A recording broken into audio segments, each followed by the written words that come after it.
Yang jelas setelah saya Nabi Isa dihidupkan, diangkat, bukan disalib, diangkat ke surga, bukan ke surga, ke langit. Ya, karena Nabi Yunus saja itu ada dalam Bible. Nabi Yunus saja diselamatkan 3 malam dalam ikan paus, masa Nabi Isa tidak diselamatkan dari salib? Jadi diangkat ke langit. Dan Nabi Isa belum ke surga. Dia baru diangkat ke langit. Makanya waktu Nabi Muhammad SAW Isra Mi'raj, beliau ketemu Nabi itu di langit tingkat berbeda-beda. Nabi Isa, Nabi Musa, Nabi Yahya ketemu, tapi di langit yang berbeda-beda. Gitu. Seperti yang Anda katakan di sini, agama itu manusia sempurna. Berarti setiap orang yang membawa agama itu sempurna. Nabi Ibrahim juga sempurna, karena dia membawa suatu agama, suatu kitab suci. Ibrahim juga manusia sempurna, karena dia membawa suatu kitab suci dan agama. Isa alaihissalam juga begitu, alias Yesus, manusia sempurna. Nabi Muhammad SAW juga manusia sempurna, karena membawa kita dan membawa agama. Tapi tidak semua rasul dan nabi itu penutup. Cuma Nabi Muhammad lah sebagai nabi sekaligus rasul penutup. Makanya dia bergelar Sallallahu Alaihi Wasallam, bukan alaihissalam. Itu tandanya bahwa beliau itu nabi penutup. Dan bukan Nabi Isa diperintahkan Allah untuk mendirikan salat 5 waktu, tapi baginda Rasul itu tidak melalui wahyu, tidak seperti surat-surat atau ayat yang lainnya itu melalui wahyu Jibril. Tapi perintah salat itu tidak melalui wahyu atau surat-surat, tidak. Tetapi langsung Allah memanggil Nabi Muhammad dari bumi ke langit, Isra Mi'raj. Itu ya, Isra Mi'raj. Itu buktinya bahwa Nabi Muhammad SAW itu rasul terakhir dan penyempurna akhlak. Jadi dia sempurnakan akhlak manusia di dunia ini, khususnya pada saat itu Bani Arab yang tergolong sangat jahil. Mungkin ya saat itu ya, bukan lagi mungkin, sudah dipastikan saat itu dari semua bangsa-bangsa yang ada pada itu orang Arab lah yang paling jahil. Makanya kasih nama jahil. Ada istilahnya zaman jahiliyah. Itu cuma ada di Arab, yang paling jahat benar tuh. Dikirim ke situ, kirim manusia yang paling bobrok. Bukan mereka bodoh atau tidak mengenal ilmu, mereka pintar. Apalagi bidang sastra, itu sangat tinggi wawasan mereka bidang sastra. Makanya Al-Quran itu dalam bentuk bahasa yang luar biasa, yang mengalahi sastra. Ya. Dan pada saat itu ilmu teknologi sudah ada, pengetahuan hanya belum secanggih sekarang. Ya. Makanya Al-Quran itu banyak memuat sains, ilmu pengetahuan. Karena pada saat itu ketika diceritakan kepada mereka, mereka ketawa. Misalnya masalah gunung berlari-lari. Gunung itu berlari-lari. Gunung itu tidak menetap di satu tempat. Artinya tanah itu bergerak seperti kasur di atas air. Itu tanah itu bergerak, bergeser. Makanya biasa terjadi gempa karena adanya pergerakan tanah. Terjadi palung dan gunung itu karena ada pertemuan lempeng tanah. Itu ada dalam Al-Quran dijelaskan. Dan ketika ini disampaikan ke mereka, mereka ketawa. Dan bagaimana gunung bisa bergerak? Terus ada api di bawah laut. Bagaimana bisa ada api di bawah laut? Bisakah api menyala di bawah laut? Itu kan jadi ledekan. Karena pengetahuan mereka saat itu belum sampai ke sana. Tapi sekarang justru terbukti melalui sains, teknologi. Jauh sebelum orang bicarakan itu masalah ilmu-ilmu tersebut, Al-Quran sudah menjelaskan. Gitu. Jadi Al-Quran itu konsisten dengan ilmu pengetahuan, sekaligus bukti bahwa Al-Quran itu bukan karangan Nabi Muhammad SAW. Bagaimana bisa seorang yang buta huruf dan tidak tahu membaca, tidak pernah sekolah, bisa mengetahui hal seperti itu? Itu termasuk teori Big Bang. Jangan kacamata, loop kacamata aja nggak ada, bagaimana teleskop, tak ada pada saya. Tapi kenapa bisa Nabi Muhammad SAW mengetahui itu? Siapa yang beritahu kalau bukan Allah? Gitu. Jadi bukan Isa Nabi terakhir, tapi Nabi Muhammad SAW yang sebagai terakhir. Makanya bergelar Sallallahu Alaihi Wasallam. Ya, itu. Dan kalau memang Isa itu Nabi terakhir, buat apa Allah turunkan Nabi Muhammad? Yang jelas Isa bukan bukan cuma dia yang manusia sempurna. Semua rasul utusan Allah itu sifatnya sempurna. Hanya belum sempurna apa istilahnya akidah-akidahnya, tata cara ibadahnya belum sempurna. Cara salat, cara wudu, cara berpuasa, cara berhaji, cara bersahadat. Itu disempurnakan sama Muhammad, sekaligus disempurnakan akhlak manusia di muka bumi ini. Termasuk orang Kristen perlu diluruskan, ya, karena sudah menuhankan Nabi Isa dengan alasan banyak Nabi Isa timur dalam Al-Quran. Makanya tadi saya jawab, itu karena Allah tidak mau orang menuduh Muhammad membuat kitabnya sendiri, memuji-muji dirinya sendiri. Makanya Nabi Isa banyak disebut di situ. Dan Nabi Ibrahim dan Nabi Musa, bukan Nabi Muhammad. Nabi Muhammad cuma sedikit disebut namanya. Gitu. Tapi bukan berarti akhlak dan perbuatan Nabi Muhammad kalah sama Nabi Isa, tidak. Kalau memang Nabi Muhammad itu punya kekurangan dan punya kelemahan, coba tunjukkan apa yang diajarkan atau kelakuan Nabi Muhammad yang tidak baik. Coba jelaskan sama saya, apa? Ada tidak? Semua Nabi, semua Rasul itu jalan terang. Tanpa mereka tidak ada satupun yang sampai kepada Allah. Kalau orang Kristen bilang sampai kepada Bapa, karena mereka itu jalan terang, terang dunia. Tidak ada yang menyesatkan. Saya rasa sebagian pendapat Bapak ada benarnya, tapi ada yang saya tidak setuju. Kalau Bapak mengatakan bahwa Syiah ini satu-satunya Islam yang menentang Amerika. Pertanyaan saya, bicara Islam adalah Syiah di situ. Yang saya ingin tanyakan, apakah Syiah itu Islam atau Islam itu Syiah? Itu satu. Kedua, apakah Islam mengenal akidah Ba'da dengan akidah Muslim? Tolong jelaskan.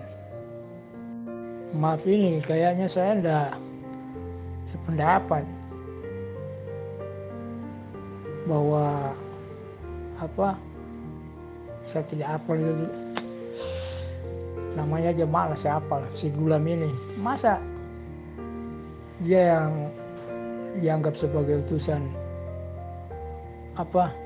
Imam Mahdi? Saya tidak sependapat. Kalau memang betul harus ada garis keturunannya dari keluarga Rasul, baik dari pihak laki-laki maupun perempuan, dari istrinya Rasul misalnya, atau dari Rasul langsung, atau apa, itu harus ada. Gimana tiba-tiba dia muncul? Kalau memang dia titisan, setidaknya ada mujizatnya. Mujizatnya apa? Sebutkan dulu mujizatnya. Pertanyaan Bapak ini dua ya. Yang kedua saya masih bingung menangkap maksudnya. Yang satu Bapak tanyakan ya, apakah Islam itu Syiah atau Syiah itu Islam? Ya. Ini sebenarnya jawabannya seperti pertanyaan Bapak itu sendiri. Islam itu ya Syiah, Syiah itu ya Islam ya. Nah, yang lain-lain bagaimana? Yang lain-lain juga Islam secara secara klaiman atau secara ya kita sebut Islam lah ya. Tetapi Islam di sini yang spesifik dalam pahaman Syiah yaitu Syiah sendiri ya. Mengapa Syiah ini saya katakan Islam? Karena Syiah ini pengikut. Yang lain itu apakah pengikut? Ya, mereka kan mengatakan pengikut, yang lain. Yang lain kalau kita tanya mereka mengikuti Nabi tentu ya kalau kita tanya tuh. Tapi apakah yang lain ini pengikut? Pengikutnya menurut mereka, tetapi menurut Syiah mereka sudah dalam posisi yang di luar rel ataupun sudah agak menyimpang ya. Bagaimana ini?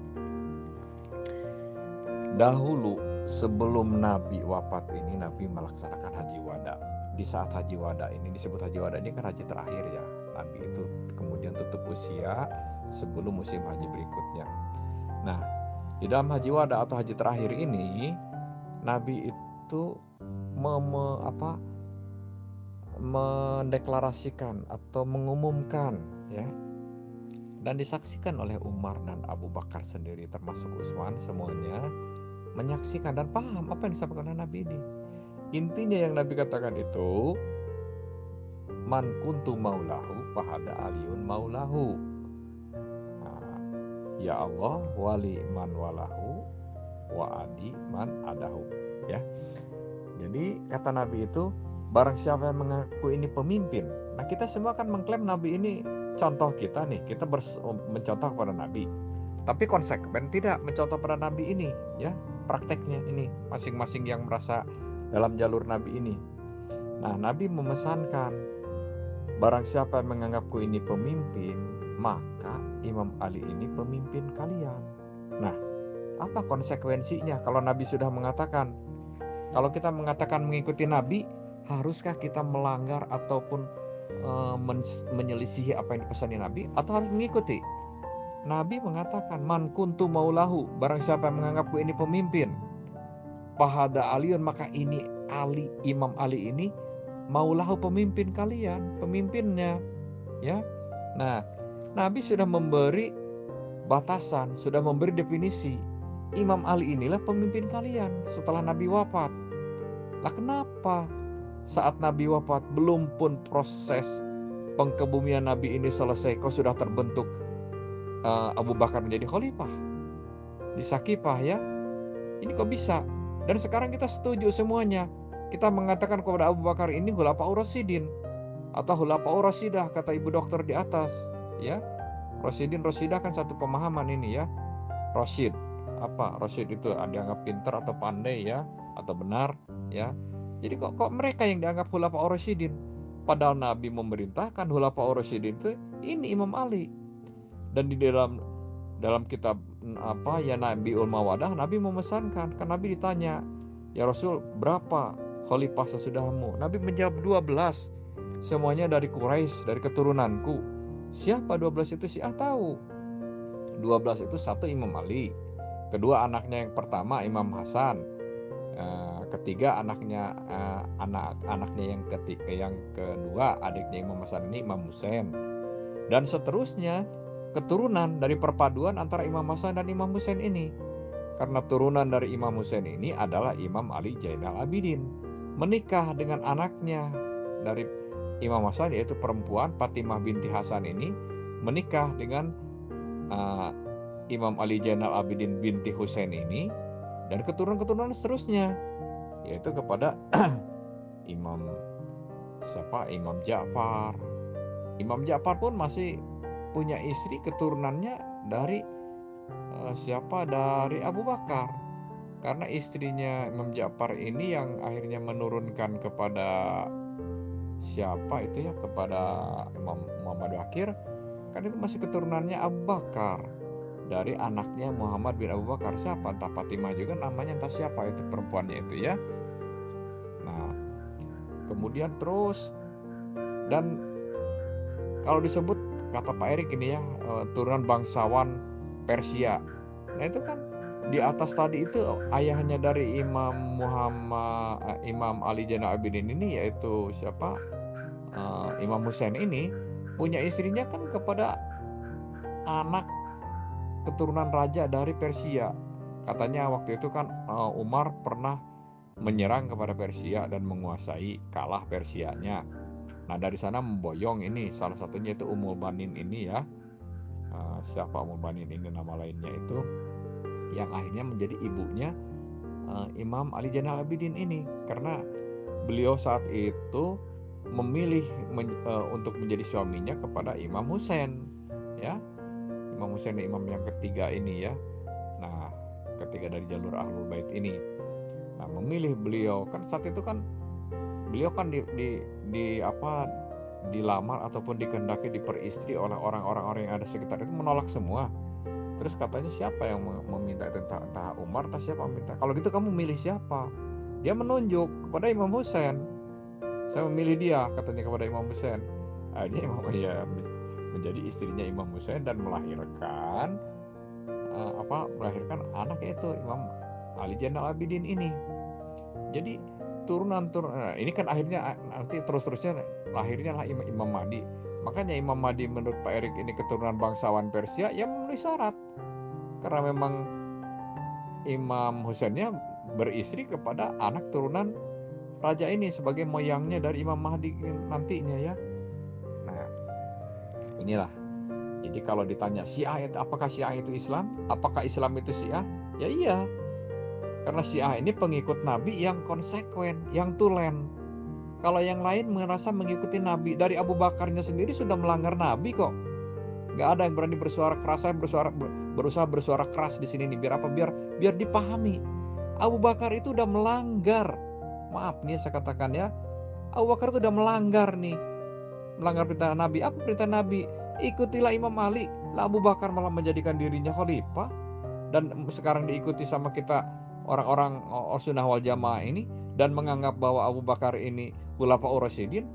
Ini kan sudah menyaingi kepada Ahlul Bait, pada keluarga Nabi yang harus diikuti, yang dipesankan oleh Nabi. Kalau sudah menyaingi apa yang dipesankan oleh Nabi, apa ini? Melanggar wasiat kan? Maaf, ini saya suara di sini agak saya keraskan supaya paham. Jadi Abu Bakar ini melanggar. Tapi maaf, kita bukan dalam rangka melaknat kepada Abu Bakar. Kita tidak melaknat kepada Abu Bakar. Cuman kita menjelaskan Abu Bakar ini bukan layak untuk diikuti. Dan orang-orang yang mengikuti Abu Bakar ini sekarang ini kan terbukti rancu. Ya, rancunya apa? Mazhab saja bermazhab-mazhab kok. Bahkan ada mazhab yang lainnya seperti ada mazhab Wahabi yang merasa bagian dari Ahlus Sunnah juga, yang oleh Ahlus Sunnah didepak atau dikeluarkan. Di Cechnya itu kan waktu muktamar malah Syiah diakui sebagai Islam. Kalau Wahabi, ya Wahabi mungkin diakui juga Islam, tapi bukan Ahlus Sunnah oleh orang Ahlus Sunnah. Wahabi mungkin dianggap Islam juga, tapi Wahabi ini bukan Ahlus Sunnah, bukan Ahlus Sunnah wal Jamaah maksudnya. Ahlus Sunnah wal Jamaah mengatakan Wahabi ini bukan bagian. Ahlus Sunnah wal Jamaah yang diakui sebagai Ahlus Sunnah wal Jamaah ada apa? Ada 4, yaitu Syafi'i, Hambali, Maliki, dan Hanafi. Itu saja. Ya. Jadi Wahabi ini mazhab tersendiri, tapi Wahabi mengaku-ngaku mereka sebagai Ahlus Sunnah. Dan ada cirinya. Apa cirinya? Kalau Ahlus Sunnah yang orisinal Ahlus Sunnah itu melihat Syiah ini, mereka tidak dalam rangka menyalah-nyalahkan. Mereka mengakui Syiah dengan Ahlus Sunnah ini berbeda, seperti Akil Sirot ataupun Syekh siapa itu yang dari Mesir itu, Syekh Ahmad Thayyib atau Syekh Al-Jumu'ah. Mereka mengakui bahwa Syiah dan Sunnah ini atau Ahlus Sunnah ini adalah dua sayap dalam Islam, harus berpadu untuk kekuatan Islam. Kalau bersitegang, kalau bermusuhan, ini akan melemahkan. Diakui oleh pihaknya Syekh Thayyib, yaitu sebagai tokohnya dalam Sunnah wal Jamaah ini.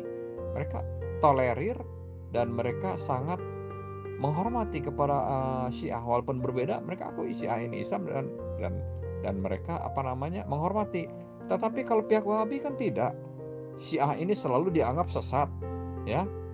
Akibatnya orang Wahabi ini yang selalu menganggap Syiah ini sesat, tapi Wahabi kan bukan hanya pada Syiah menganggap sesat ini, kepada Sunnah wal Jamaah pun mereka menyesatkan yang tidak sama dengan mereka, ya. Makanya ada bid'ah itu, mereka itu menuduh bid'ah itu dalam rangka yaitu kullu bid'atin dolalah, kata mereka kan demikian.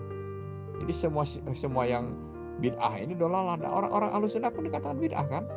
Mereka pergi ke kuburan, kemudian di kuburan misalnya membaca Quran, bahkan sampai sholat misalnya, bahkan sampai kata mereka musyrik. Padahal bagi orang terutama Syiah ini ya, Syiah kalau dengan Sunnah wal Jamaah dalam hal ini ke kuburan satu paham ini. Nah, orang Syiah kan kalau sampai berani sholat di kuburan, kalau ada ruang gitu di kuburan, ya kuburan zaman sekarang kan udah berdesak-desakan, mau sholat di mana, sempit semua ya. Nah, kalau kuburan masih zaman dahulu masih ada ruang-ruang gitu, kita sholat di kuburan. Kan sholat di kuburan ini tidak ubahnya seperti kita sholat mayit. Sholat mayit kan, mayit itu di hadapan kita. Sholat di kuburan pun mungkin kuburannya di depan kita. Kalau nggak ada ruang mungkin sih bisa saja di belakang kita ya. Karena tergantung ruangan di kuburan itu bagaimana ruang yang tersedianya gitu. Bukan sholat di kuburan di atas kuburannya persis, enggak, tapi di sekitar samping-samping kuburan gitu ya, gitu. Ya kalau sekarang karena suasananya ataupun kondisinya sudah Sudah begitu sempitnya, ya udah nggak usah sholat di kuburan, sholat di mana saja, atau di masjid dekat kuburan, atau di rumah kita juga. Tapi niatnya sama gitu ya. Apa niatnya? Yaitu, ya Allah, seandainya sholat saya ini ada nilai pahala, ada nilai baiknya, saya haturkan kepada arwah ini. Ya, arwah itu siapa yang kita maksudkan? Mungkin saja itu orang tua kita. Kalau kuburannya orang tua kita, ibu atau ayah kita, teman kita, kerabat kita, sahabat kita, atau orang yang kita anggap kita muliakan, sebagai siapa? Terutama kepada orang-orang yang merupakan ahlul bait tadi. Nah, kalau kita berkunjung ke makam Imam Hussein, atau kepada makam Nabi, atau kepada makam para ahlul bait ini ya yang kita muliakan, kita sholat di situ, kita menghaturkan, ya Allah, pahalanya saya berikan. Nah, itu kan hal yang bagus ya. Dan kalau memberikan kepada mereka ini, mereka itu orang-orang sudah sempurna. Kalau terutama ahlul baitnya, mungkin mereka sudah tidak mengambilnya lagi. Tapi kalau untuk orang tua kita sholat, kita haturkan untuk orang tua kita, minimal membaca Al-Fatihah lah ya, minimal baca Al-Fatihah. Nah, kita misalnya baca Al-Fatihah, kita haturkan untuk orang tua kita, ya mereka ambil, karena mereka orang yang tidak sempurna. Kita sangat sangat tenggarai orang tua kita ini banyak kekurangannya dalam amalnya, ya, seperti kita ya banyak kekurangannya. Artinya kalau diberi, ya kita terima ya. Nah, misalnya kita ini zaman sekarang ya, sebagai apalah, orang yang sudah tinggi lah, sebagai pegawai desa atau sebagai polisi ya. Nah, saat diberi polisi pun diterima kan. Polisi kalau dikasih sama kita kan diterima. Boleh jadi harta yang dimiliki oleh polisi itu lebih banyak daripada harta kita. Kita mungkin buat besok aja makan belum tentu punya. Tapi kita kadang-kadang, udah Pak, tolong Pak supaya saya jangan ditilang Pak. Ini saya punya segini Pak. Kadang-kadang diterima oleh polisi, ya. Nah, jadi karena apa? Karena masih merasa kekurangan. Dan demikian juga lah orang tua kita mungkin dengan amalan ini masih merasa kekurangan, diberi, diterima. Tapi kalau Nabi dan Ahlul Bait ini diberi, misalnya kita membaca Al-Fatihah atau sholat segala macam, mereka tidak akan terima. Maksudnya tidak akan terima itu bukan berarti mereka tidak mensyukuri. Maksudnya itu pahalanya kembali kepada kita, karena mereka sudah orang yang amalannya itu sudah katakan orang yang kalau ukuran dunianya kaya. Ya, jadi seperti Nabi dan Ahlul Bait ini, mereka itu orang kaya di akhirat itu. Kalau di dunia ya mereka tidak menampakkan, ataupun tidak nampak lah, karena mereka bukan mencari dunia. Tapi di akhirat nanti kita lihat Nabi, Ahlul Bait, keluarganya ya, ini mereka orang kaya yang tempatnya itu ya nampak sebagai orang kaya di akhirat. Nah, kita ini orang-orang yang kekurangan, bahkan tidak mustahil kita ini orang yang terancam bangkrut. Ya, bangkrut itu apa ya? Itu siksa di neraka itu. Makanya saat diberi itu kita membutuhkan. Paling tidak kalau kita bukan orang yang ke surga, orang ke neraka, kita berharap mungkin saat diberi itu kita mendapat mendapat keringanan dari siksaan. Demikian mungkin ya tetap diterima. Kita membacakan, ya Allah, sholat saya ini saya aturkan untuk orang tua saya, untuk teman saya, atau kerabat saya, atau siapa. Mereka akan terima karena mereka membutuhkan, mereka memerlukan. Orang Malaysia mungkin tidak sepakat dengan istilah membutuhkan ya. Maaf, karena butuh ini, kalau bahasa Malaysia butuh ini kelamin laki-laki. Makanya mereka itu kalau menghina orang Malaysia ini butuh, itu artinya ya menganggap kalau orang Sunda di sini kehed gitu ya. Kehed itu ya alat kelamin laki-laki ya. Nah, gitu. Jadi kesimpulannya mereka membutuhkan. Kalau para ahlul bait ini tidak membutuhkan. Karena tidak membutuhkan, nah pahalanya, imbasnya kembali lagi pada kita. Artinya kita yang mendapat manfaatnya gitu. Kalau ada manfaatnya itu pun artinya sholat kita ini ada dinilai, ada baiknya kata Allah, maka baiknya itu kembali pada kita gitu ya. Nah, ini ya, inilah yang saya katakan mengapa Syiah ini Islam dan Islam itu Syiah. Jadi saya jelaskan, Syiah inilah justru Islam yang tulen. Syiah inilah Islam yang mengikuti. Lah Syiah yang lain, Syiah yang lain, maaf ya, Islam yang lain ini kan tadi dari jalur pertamanya dari Abu Bakar. Ini Abu Bakar ini sendiri sudah melanggar kok ya. Padahal Abu Bakar itu kan paham saat Nabi mengatakan man kuntu maulahu fahada aliyun maulahu, itu Abu Bakar itu paham apa yang dimaksud Nabi. Tapi kenapa dirinya kok menobatkan diri menjadi khalifah karena ambisi menduduki tampuk kepemimpinan kekhalifahan. Jadi ucapan Nabi ini diabaikannya. Jadi kan melanggar Abu Bakar ini. Nah, ini yang tidak diterima oleh para orang-orang yang pecintanya, para Ahlussunnah ini menganggap Abu Bakar ini orang yang sempurna, orang yang mulia. Nggak ada jaminan dari Allah bahwa Abu Bakar ini orang yang pasti selamat di akhirat itu, ya. Mereka juga sama orang yang dihisab, yang dijamin oleh Allah dalam Al-Quran itu Al-Ahzab ayat 33 jelas-jelas itu Ahlul Bait, ya. Coba buka itu Al-Ahzab, ya, Al-Ahzab surat ke-33, ayatnya pun ayat ke-33. Itu ya. Innama yuridullahu liyudhiba ankum ridsa ahlal bait wa yutahhirakum tathiro. Ahlul bait yang dijamin itu bukan sahabat-sahabat. Innama sesungguhnya, ya, innama yuridullah menghendaki Allah, innama yuridullahu atau yuridullah, ya saya nggak ingat lagi, harus dilihat Qurannya itu kalau persisnya, ya. Innama yuridullahu liyudhiba untuk menghilangkan ankum dari kalian. Kum di sini bukan kunna, ya. Berarti kum ada laki-laki ada perempuannya. Yaitu ahlul bait itu yang dipercayai dalam pandangan kita Asia ini berdasarkan hadis itu Nabi, Imam Ali, Imam Hasan, Imam Husain dan Fatimah. Kum. Jadi mereka semua ada laki-laki ada perempuannya, ya. Nah, kum apa yang liudhiba tadi yang dihilangkan tadi itu ridsa. Apa ridsa itu? Noda-noda yang cenderung terancam neraka atau mendapat murka Allah. Nah, jadi nggak ada, Ahlul Bait ini nggak ada lagi terancam dapat murka Allah. Kalau Abu Bakar masih bisa terancam dapat murkanya Allah, ya. Nah, ini wa yutahhirakum tathiro, dan sebersih-bersihnya oleh Allah itu dihilangkannya itu, dibersihkannya itu, ya.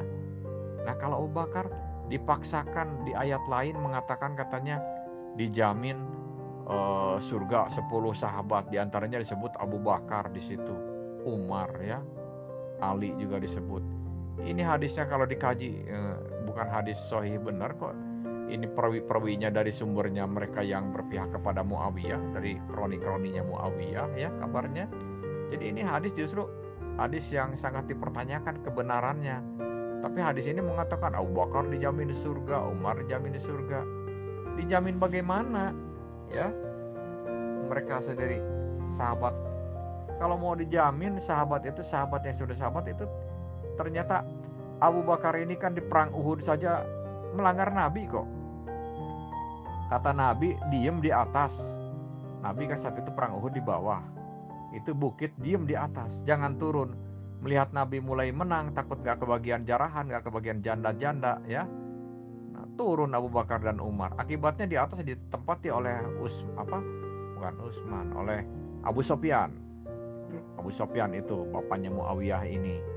Nah, ditempati di atas, akhirnya memanahi kepada pihak Nabi, kabur Abu Bakar dan Umarnya, takut. Nabi akhirnya di situ manggil-manggillah Nabi kepada Imam Ali yang diabadikan dalam doa Nadi Alian itu, ya. Nadi Alian, panggillah Imam Ali ini. Nadi Alian madharul ajaib, maka akan muncul keajaiban-keajaiban.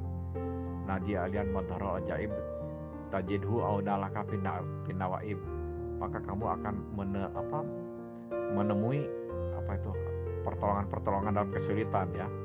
Tajidhu aunalaka pinawaib kulu hamin wagumin sayan jali, setiap kesusahan akan segera sirna, dan seterusnya itu, ya. Kalau saya bacakan nanti terlalu panjang gitu, ya. Nah, itu diabadikan. Ali dipanggil oleh Nabi, Ali bantu, katanya. Akhirnya Imam Ali lah dengan Nabi yang merangsek dan hanya beberapa segelintir orang yang setia, ya. Abu Bakar dan Umarnya malah ngabur. Nah, akhirnya Nabi bisa memenangkan. Ini Abu Bakar dan Umar sudah tidak taat di atas, sedang ngabur lagi. Terus waktu perang Khandaq, apa perang Khandaq? Perang Khandaq itu kan perang parit. Saat Madinah dikepung oleh orang-orang dari kafir Mekah ini, dibantu oleh orang-orang Yahudi yang di sekitar Mekah sana. Makanya Yahudi kemudiannya setelah perang ini diperangi oleh Nabi. Karena orang Yahudinya membantu ini saat pengepungan Madinah oleh orang Mekah ini. Orang Yahudinya berpihak kepada orang-orang orang-orang kafir ingin ikut memerangi atau memusnahkan kepada Islam ini. Di situ uh, Salman Al-Farisi membuat usul, bikinlah parit Khandaq ya. Khandaq itu parit. Nah, untuk bersembunyi di dalam parit itu, bersiap-siap memanah saat ada pasukan ataupun ada orang dari pihaknya kafir Quraisy Mekah ini mau mendekati, dipanah sehingga tidak ada yang berani mendekat, sehingga penyerangan tidak bisa berlangsung masuk ke badan Nabi ya, ke Madinah. Nabinya di dalam parit itu, mereka tidak bisa masuk, tetapi dikepung, nabinya dikepung saat itu, sehingga katanya Nabi ini kan dalam cerita Sunni sampai makannya pun diganjal perutnya dengan batu, makannya hanya daun-daunan saja katanya, tidak ada makanan lagi, daging-dagingan dan apa, tidak ada, sudah habis perbekalannya gitu. Tapi ada yang bisa meloncat, siapa? Yaitu Amr bin Wud. Amr bin Wud dengan kudanya itu Khandaq ini atau parit ini diloncati dengan kudanya.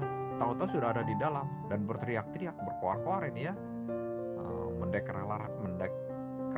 mendeklarasikan ini Amr bin Wud ini, mana jagonya pihak Islam, ayo lawan aku. Dan orang semua tahu Amr bin Wud ini jagoan dari pihak orang kafir ini ya. Kabarnya dia diperkirakan bisa mengimbangi sejumlah 1.000 orang gitu. Jadi satu Amr bin Wud ini bisa mengalahkan 1.000 orang gitu, kalau menurut cerita yang saya dengar yang agak sulit dipercaya gitu ya. Pokoknya jagoan saja, jadi takut. Abu Bakar dan Umar ini takut. Bahkan Abu Bakar dan Umar ini di situ malah minta izin kok. Saya minta izin mau pulang ya Rasul, katanya takut di rumah nggak ada yang menjaga, rumah saya nggak dikunci, takut nanti ada penyerangan ke belakang. Malah Abu Bakar dan Umar ini di situ terkenal pengecut kok, nggak berani gitu ya. Siapa yang berani tampil? Imam Ali.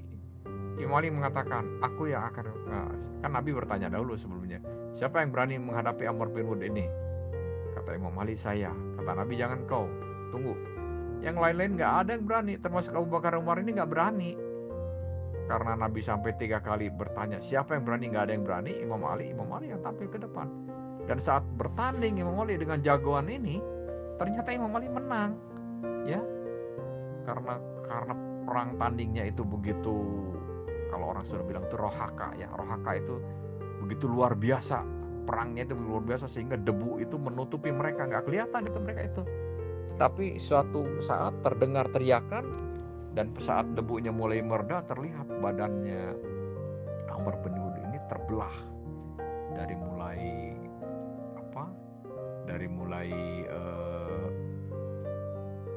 pundaknya sampai ke perutnya. Itu pedang Imam Ali ini nyaris memutus badan dari Amr bin Wud ini, terbelah ya, terputus gitu Amr bin Wud, walaupun tidak putus total tapi hampir terputus ya. Itu akibat dari pedangnya Imam Ali ini. Nah itulah akhirnya bersorak orang-orang Islam dalam kemenangan ya. Dan ini meruntuhkan keberanian orang-orang Quraisy, yang akhirnya ya lama-lama orang Quraisynya memutuskan sendiri menghentikan pengepungan. Bebaslah, menanglah akhirnya Nabi di Khandaq ini. Nah ini ya, ini perang Khandaq ini ternyata Abu Bakar dan Umar tidak ada keberaniannya yang melebihi pihaknya Imam Ali. Jadi siapa sahabat ini yang lebih diunggulkan? Kenapa ada hadis mengatakan mereka dijamin surga? Mereka perilakunya demikian kok dijamin surga. Nah, ini kan hadis yang diragukan. Nah ini ya. Tetapi saat Nabi wafat, mereka malah paling terdepan berambisi ingin menjadi khalifah. Bagaimana ini? Ya, di saat peperangan mereka tidak terkenal orang yang paling gigih berjuang. Di saat mengganti Nabi, mereka justru orang yang paling ambisius. Nah, di sini ditolak oleh pihak-pihak Sunni, termasuk dokter ini ya. Nggak ada Abu Bakar ambisius katanya ya. Tapi ini fakta sejarah. Nah, itu dokter kan mengatakan sejarah itu pelajari. Ya sejarah pelajari dari versinya mereka. Coba sejarah itu dari hadis-hadis yang bisa dianggap sahih ya, orang-orang yang berilmu lah mungkin yang tahu. Mungkin Pak siapa semacam Pak Jaga Sukma ataupun Pak Romli. Mereka lebih tahu kalau mengungkap hadis-hadis begini yang hubungannya mengungkap sejarah. Benar nggak ini sejarah itu begini? Ya, ini yang saya tahu sejarah yang benar itu begini ini ya. Jadi Abu Bakar dan Umar itu bukan jagoan-jagoan yang terkenal gigih membela Islam, tidak. Cuman mereka yang termasuk di barisan Nabi sebagai sahabat, ikut berjuang iya. Tapi orang yang berprestasi dalam perjuangannya tidak. Imam Ali yang berprestasi. Lah kenapa? Saat khalifah kok mereka lebih dahulu ingin terpilih dan diakui sekarang sama orang-orang Sunni ini? Ya mereka yang mengakui dan mencintai kepada Abu Bakar ini silahkan. Kalau kami orang-orang Syiah, bukan mereka yang kami anggap Khulafaur Rasyidin. Khulafaur Rasyidin itu keluarga Nabi yang 12 ini, ya. Nah, jadi siapa Khulafaur Rasyidin ini? Siapa keluarga Nabi yang 12 ini? Inilah jalur yang menjaga agama Nabi supaya tetap tegak sesuai dengan ajaran Nabi dan konsekuen. Dan inilah Syiah. Maka ini jawabannya. Syiah itu apakah Islam? Apakah Islam itu Syiah? Ya iya. Jadi jawabannya ya pertanyaan itu sendiri ya. Syiah itu adalah Islam dan Islam itu adalah Syiah. Karena Syiah inilah yang konsekuen, tidak menyimpang dari pesan-pesan Nabi sesuai dengan arahan dari Nabi. Yang lain-lain bagaimana? Ya itu kan orang Sunnah wal Jamaah kan Abu Bakar sendiri sudah menyimpang itu. Diteruskan oleh Umar, diteruskan oleh Utsman. Semuanya menyimpang. Apa menyimpangnya? Mereka kan paham siapa yang seharusnya menjadi khalifah ini. Kan dipesankan oleh Nabi, man kuntu maulahu fahada aliyun maulahu. Barang siapa menganggap pemimpin, inilah Ali jadi pemimpinnya. Jadi siapapun yang menyaingi Imam Ali termasuk Umar dan Utsman, apalagi Abu Bakar yang awalnya, tetap dalam rangka mereka itu sudah melanggar pada pesan Nabi. Jadi semuanya menyimpang. Demikian ya. Nah ini terserah diakui, dipercayai atau tidak. Yang tidak mempercayai tetap jadi ahlus sunnah, ya silakan Anda jadi ahlus sunnah. Kalau kami mengikuti, percaya dengan apa yang keterangan ini, bahwa ini adalah haknya Imam Ali dan kami mengikuti kepada Imam Ali, maka kami Syiah, pengikut kepada Imam Ali, pengikut kepada Nabi yang tulen, pengikut kepada Nabi melalui jalur keluarga-keluarganya yang disebutkan ini tersebut ini ya, sebagai Ahlul Bait. Begitu, maka inilah Syiah itu adalah Islam, Islam itu adalah Syiah. Ini jawabannya. Kalau yang tadi apa itu pertanyaannya? Apakah Islam itu ba'da atau apa itu, saya tidak paham. Ba'da di sini apa maksudnya ya? Apakah Islam itu ba'da apa? Ba'da itu kan saya tahu itu sesudah ya. Nah, kalau ada undangan ba'da maghrib, jadi saya sudah maghrib itu. Islam ini ba'da apa di sini ya? Sesudah apa? Nah ini tolong dipertegas lagi pertanyaannya sehingga saya tidak bisa memahami apa maksud pertanyaan tersebut ya. Terima kasih Pak siapa ini, Ari Sofyan ya. Pak Sofyan, terima kasih ya, mudah-mudahan ini mencerahkan. Dan masalah apa Syiah benar ini ya saya memahaminya memang inilah Islam ya. Saya tidak memaksa Anda harus jadi Syiah, tetapi kalau Anda mau menjadi Syiah ya saya bersyukur, alhamdulillah. Nah, saya tidak memaksa karena agama ini tidak ada paksaan. Karena agama ini hanya tawaran, hanya pilihan. Kita hanya mengajak, menawarkan kalau mau selamat. Kalau pilihan itu tergantung antum sendiri ya. Antum mau pilih apapun itu hak antum sendiri, hak prerogatif antum sendiri. Kalau tawaran iya, kita mengajak iya, karena perintah kan, ataupun harus. Dalam surat Ali Imran 104 itu, wal takum minkum ummatu yad'una ilal khair. Kamu tuh harus jadi umat yang mengajak kepada kebaikan ya. Wal takum minkum ummatu yad'una ilal khair wa ya'muruna bil ma'ruf wa yanhauna 'anil munkar. Nah, perintahlah pada baik dan cegahlah pada kemungkaran. Ya kalau mengajak ataupun ya mengharapkan agar Pak Ari menjadi Syiah, iya saya mengharap. Tapi kalau mengatakan harus, tidak berani, karena itu tidak ada pemaksaan ya. Terima kasih ya.